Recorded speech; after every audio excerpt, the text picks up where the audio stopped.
Hello again, it's the NRA Man Forever.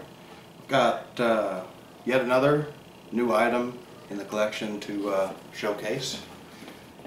This was a Christmas gift from the wife, and I have to say that she did an absolutely marvelous job of picking out a Christmas present for me.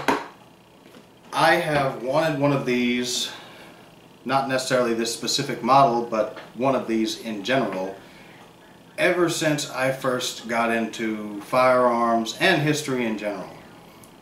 This particular weapon is, the design rather, is 108 years old.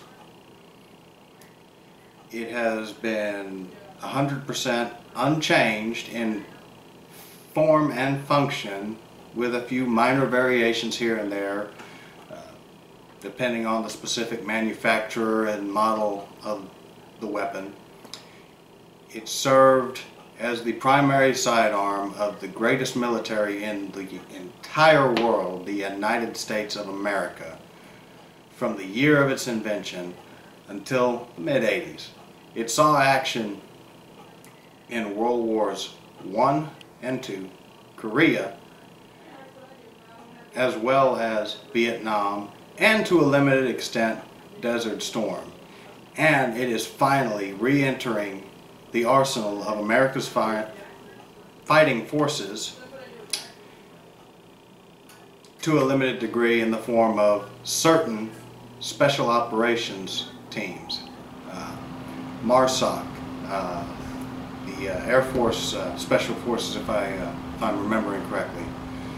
It is the go-to weapon of numerous SWAT officers and quite a few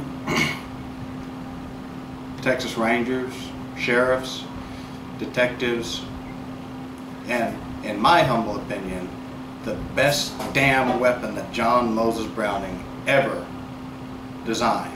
So without further ado,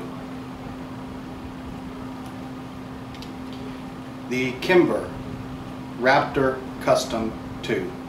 I love this gun.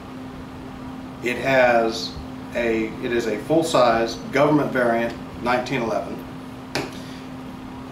It has an 8-round single stack magazine.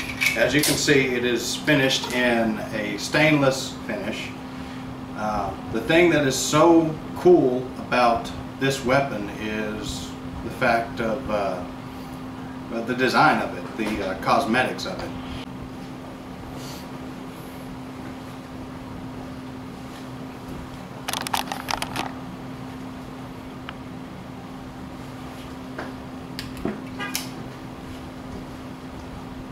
Now, as I was saying, the thing that is so cool about this weapon is the cosmetics of the weapon.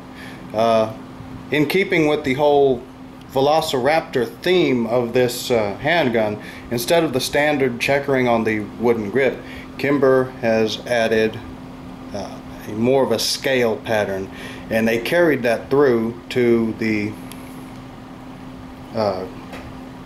slide serrations here on the front, or correction, on the rear, and the front of the slide even, and to a degree on the very top of the slide, and also on the front of the grip itself.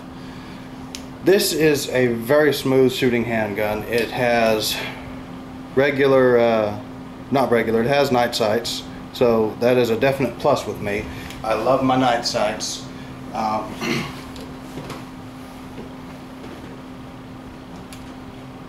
Very, very smooth shooting pistol. This thing is just a dream. It fires so smooth, and the trigger is just unbelievable. Now, this weapon is unloaded.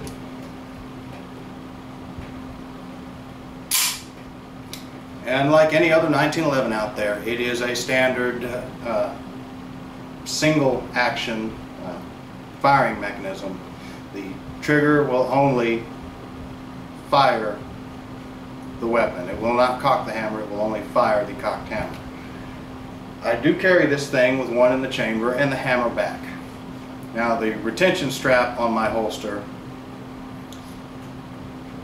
pretty sure it's not intended to function that way, but it would, I feel very comfortable saying it would prevent an accidental discharge from, I can't even think of what exactly would trigger this thing to accidentally discharge while it's in the holster.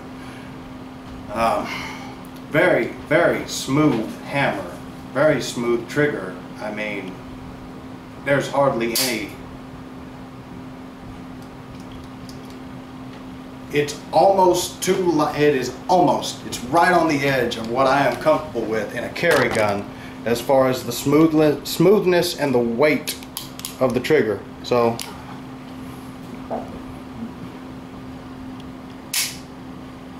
barely any perceptible movement whatsoever.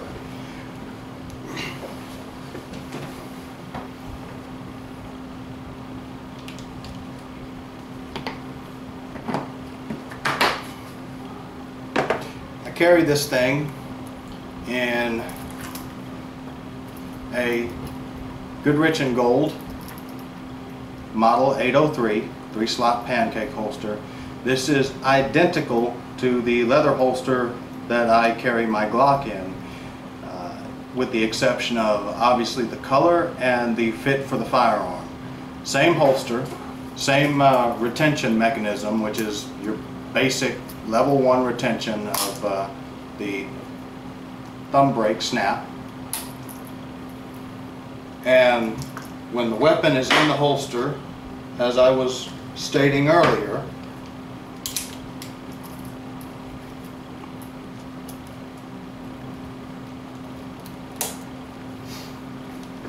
the actual retention strap itself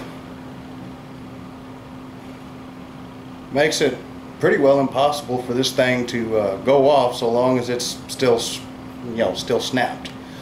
Again, I can't think of any reason why this weapon would discharge accidentally while in the holster, but I guess the extra built-in unintentional safety feature.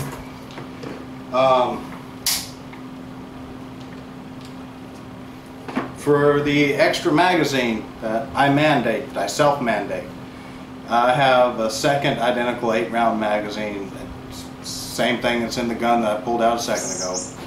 And I have a little Goodrich & Gold model 850 single magazine pouch, just slides right in.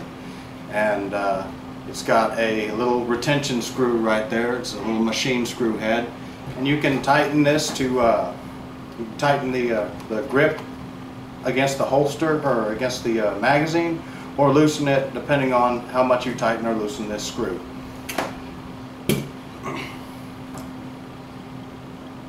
This holster, even though it is much bigger when compared to the 803 for my Glock,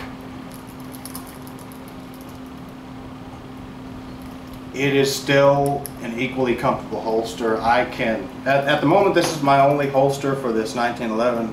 I'm not going to try squeezing that thing into an inside the waistband holster, because I'm not the biggest guy, height-wise, maybe width-wise, but definitely not height-wise.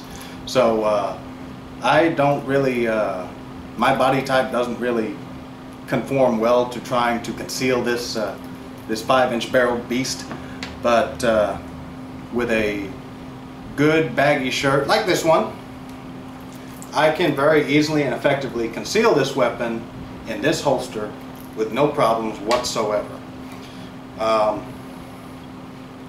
I will do a proper breakdown video on this gun at a later time. And that being said, thanks for watching. United we stand, divided we fall. Please, if you are not yet a member, do so immediately. Join the NRA.